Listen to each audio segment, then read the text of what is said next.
কোরবানির ঈদ ঘিরে ব্যস্ত সময় পার করছেন নাটোরের চকবৈদ্যনাথ চামড়া আড়তের ব্যবসায়ীরা।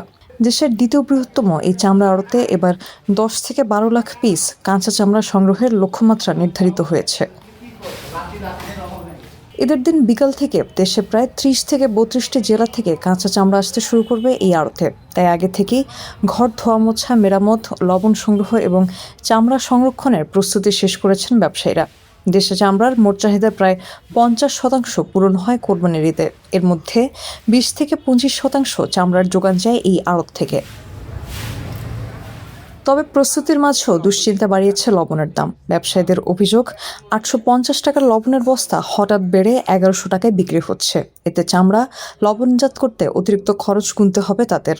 আবার সময় মতো লবণজাত করা না গেলে চামড়ার গুণগত মান নষ্ট হওয়ার আশঙ্কা থাকে।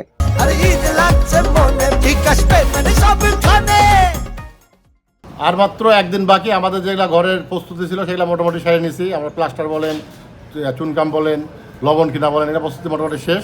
আগামীকালে ঈদ। যদি চামড়া আমরা যেগুলো আসে সেই চামড়াগুলো বেশিরভাগ এখন খারাপ চামড়া আসতেছে।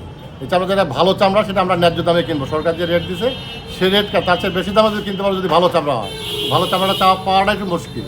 যে একটা চামড়াতে 10টা লবণ, 8টা থেকে 10টা লবণ দিলে পরে 1 বস্তা লবণ লাগে চামড়াতে।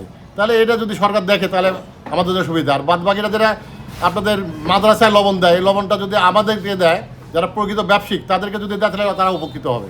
তো আমরা যদি সঠিকভাবে সঠিক সময় মতো লবণ দিয়ে যদি চামড়াটা সংরক্ষণ করতে পারি, চামড়ার গুণগত মানটাকে অক্ষুণ্ণ রাখতে পারি, সেক্ষেত্রে সরকারের বেঁধে দেওয়া দামে বিক্রি করতে আমাদের সমস্যা হবে না ইনশাল্লাহ।